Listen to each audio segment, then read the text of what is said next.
Have you ever been offered a piece of advice that, on the surface sounded incredibly kind and supportive, but deep down it just felt completely disconnected from your reality? Oh, yeah. Like, they mean well, but they just don't get it at all. Exactly. Like, imagine someone handing you a map to a city that they've walked, I don't know, 100 times, Mhm. and they're enthusiastically pointing out the best route to take. Right. But they're completely unaware that for you, half the streets on that map are just covered in landmines. That's such a good way to put it. It's advice designed for a world the recipient doesn't actually inhabit. I mean, it assumes this level playing field that simply does not exist. Yeah, and because it's delivered with good intentions, you're just left carrying the burden of the awkwardness, right? You're standing there holding this totally useless map. And, you can't possibly explain the hidden dangers without sounding like ungrateful or difficult. You're just thinking, you have absolutely no idea what it would cost me to take those steps. So, welcome to today's deep dive. Our mission today is to explore this really profoundly moving narrative essay titled, Why Don't You Stand Up for Yourself? It's an incredible piece. We're going to unpack the hidden psychology of silence, the realities of self-advocacy, and really those unseen calculations that marginalized people have to make every single day. Just to exist in shared spaces. Exactly, just to exist. So, let's set the scene. The inciting incident we're looking at is, well, it's incredibly ordinary. We're in an open plan office kitchen. Right, very relatable setting. Yeah. And over the sound of a boiling kettle, a well-meaning cisgender woman looks at her transgender female colleague and asks her this seemingly simple question. She says, why don't you stand up for yourself? And the trans woman says nothing. Nothing at all. She just holds her mug in silence. And the cis woman eventually walks away feeling, frustrated, probably a little confused. And likely a bit self-righteous too, right? About her attempt to empower her coworker. Oh, totally. Now, from the outside, that silence just looks passive. It looks like submission.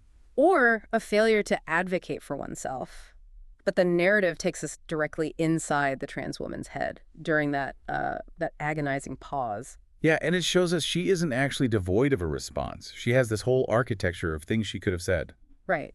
These are the responses she rehearses in the mirror, like at 2 in the morning when the apartment is quiet and she can safely practice being brave. Okay, let's unpack this. Because instead of delivering one of those rehearsed monologues, her brain is doing something entirely different. It's like looking at a calm duck on a pond. I love that analogy. The cis woman just sees this silent duck. Yeah. But under the water, the trans woman's brain is paddling furiously. She's running a highly advanced threat assessment algorithm. In fractions of a second. What's fascinating here is the actual math of that algorithm. It's so brutally efficient. What is she actually evaluating in that split second? Well, in the space of a single breath, she's asking herself, if I speak, what happens? Who is in this room right now? Who will actually believe me? Who's going to make the situation worse? Exactly. And the biggest one is the exact moment I become the problem in this office. Wow. And the well-meaning colleague is just completely blind to this background processing. Completely. The essay argues that people living outside the, what it calls the protected center of social life, they learn to run these equations constantly. It's like a mandatory software update for survival. It's exhausting just thinking about the sheer processing power required to do that math every single time you walk into a room. And that calculation is so dependent on the specific environment, the variables change the moment she crosses a threshold into a new space. So her silence in the kitchen isn't just like a permanent personality trait. No, not at all. It's a real-time adaptation to the dynamics of that specific office. So let's look at the architecture of that room. It's your typical open plan office where everyone pretends they're not listening to your conversations. Right, the polite social contract. Yeah. But the author describes experiencing this particular texture of silence when entering a space. That's a powerful phrase. Texture of silence. It is. It's not people yelling or being outright hostile. It's just this slight recalibration by people who haven't quite figured out how to place her yet. And that recalibration signals her nervous system. It establishes the baseline tension. And to understand why her threat assessment algorithm said stay silent, we have to look at 2 specific colleagues in that office. Right. Let's start with colleague A. Okay, so colleague A frequently refers to her using the pronoun he. But the office consensus is that it's not malicious, right? Right. Everyone assumes he doesn't mean anything by it. He catches himself sometimes, he apologizes casually, but he just keeps doing it. And nobody corrects him. Exactly. Nobody corrects him because he wields social capital. He's funny at team lunches, he's good at his job, so he gets what the text brilliantly calls the benefit of the doubt as a birthright. The benefit of the doubt as a birthright. That's so heavy. And then there's colleague B. Yes, colleague B asks curious questions. Quotes around curious. Right. These are actually invasive questions that turn her body into a subject of public inquiry, all under the guise of, well, I'm just trying to learn. And people just laugh nervously or look at their keyboards. Nobody steps in to say, hey, that's not appropriate for work. Nobody. Okay, but wait. Let me play devil's advocate for a second here. Sure, go ahead. To a lot of people listening, an annoying coworker who asks weird questions or a guy who occasionally uses the wrong pronoun, it just sounds like, awkward office dynamics, like a Tuesday in corporate America. Why does the author frame this as deeply damaging? That is a crucial question. The damage doesn't just come from the misgendering or the questions, it comes from the complicity of the bystanders. The silence of everyone else. Yes. When no one says anything, the environment is implicitly telling her that she is on her own. It's the silence of the collective that makes the space dangerous. It's like watching a car crash and everyone just keeps their hands in their pockets. Exactly. So if she takes that advice to stand up for herself, the room has already proven that no one is going to back her up. But this office is just one data point. The essay mentions that when she's asked that question in the kitchen, she feels a grief that's older than anger. Right. Because this isn't her first time running the math. Her nervous system is relying on this massive historical data set. So how does trauma factor into this data set? Well, trauma doesn't announce itself with a label. It makes the past and the present indistinguishable to the nervous system. The brain's threat detection center just cares about pattern recognition. So it's pulling from past experiences? Mm-hmm. Let's trace how that code gets written, looking at the flashbacks in the essay. Yeah, let's start at age 9. Okay, she disappoints her mother. She doesn't even remember the specific infraction, but the response was this erasure kind of silence. The adults just stopped responding to her. They moved around her like she wasn't there. Wow. So what does a 9-year-old brain do with that? It extracts a survival rule. She learns that speaking doesn't guarantee being heard. And worse, that existing loudly enough to need something is an offense. So she learns to take up as little space as possible. Exactly. Then the code updates at age 12. Right. She knows she's different. And she faces this teasing that masks itself as playful inclusion.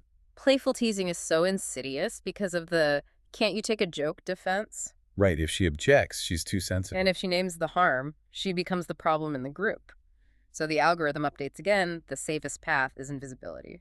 And then the stakes get even higher at age 15. She tries to come out to a family member. She offers them the truth of who she is. And the reaction isn't explosive rage. It's a swift, polite redirection of the conversation. Like she brought up something embarrassing at a dinner party. Exactly. And that writes the ultimate line of code. The cost of being known isn't worth paying. So what does this all mean for you as the listener? Think about how your past experiences write the code for your current reactions. Her body is basically running old software in new rooms. If we connect this to the bigger picture, it completely redefines her silence. The essay defines this not as passivity, but as intelligent self-preservation. It's structural. It's the architecture of her survival. Right. Her nervous system is just fluent in it. Okay, so this brings us back to the cis woman in the kitchen who has a completely different data set. Vastly different.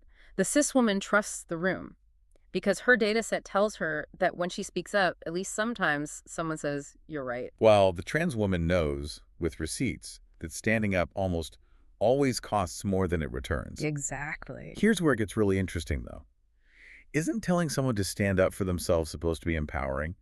Like, why does the essay argue that it's actually an unfair burden? Because asking why don't you just say something assumes the problem belongs to the person with the least power to change it. You're asking them to fix a broken room. Yes. The marginalized person was let down by huge interlocking systems, medical, legal, social, and by bystanders throughout her life. The failure is structural, not personal. So the silence in the kitchen was vital information about who was in the room. And the true failure belongs to every person who saw the misgendering or heard the invasive questions and chose the comfort of non-involvement over the simple human cost of saying something.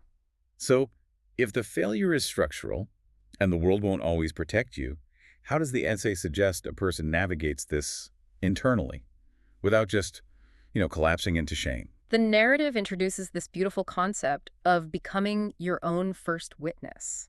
Becoming your own first witness. What does that look like practically? It means seeing what happened accurately without performing a toughness you don't actually feel. It's making space to grieve the protection you deserved but didn't get. Acknowledging that the 9-year-old deserved to be seen. Exactly. And then there's the nonlinear work of recalibrating the algorithm. You have to ask yourself, is this room actually dangerous? Or does it just feel like the old ones? And the essay says you have to seek out people who make the math easier, right? Yes. Seek out the people who speak first, the bystanders who disrupt the silence. Because you don't owe your authentic self to spaces that haven't earned it. Which leads to the conclusion of the essay, which I found so moving. She goes home and she realizes she has been standing up for herself her whole life. By surviving. The essay flips the entire script. Standing up doesn't always mean delivering a movie-style monologue. Sometimes standing up just looks like remaining. This raises such an important point. Continuing to be yourself in a world that expends considerable effort suggesting you shouldn't, that is an act of defiance. Yeah. As the text says, she was still here. That was never nothing. That was never nothing. Man, what a journey today. We started with a seemingly simple question in a kitchen. Yeah, over a boiling kettle. And we uncovered the invisible fractions of a second math of survival. We explored how trauma creates this lifelong data set of silence. And shifted the blame from the individual to the structural failure of bystanders. Before completely redefining what true self-advocacy looks like. It really changes how you look at the people around you. It does. And I want to leave you, our listener, with something to mull over today. The essay tells us to seek out the people who speak first, to make the math easier. But flip that around for a second. Okay. Think about the silent people in the rooms you occupy today. If standing up can sometimes simply mean surviving and remaining, how might your interpretation of someone else's passivity completely change? That's a great question. What if your voice, in tomorrow's meeting or at your next family dinner, is the exact variable needed to change someone else's survival math? What if you can point out the landmines on their map? Taking on that role is how the architecture of a room actually begins to change. Absolutely. Thank you for joining us on this deep dive. Keep questioning the dynamics around you, and we'll see you next time.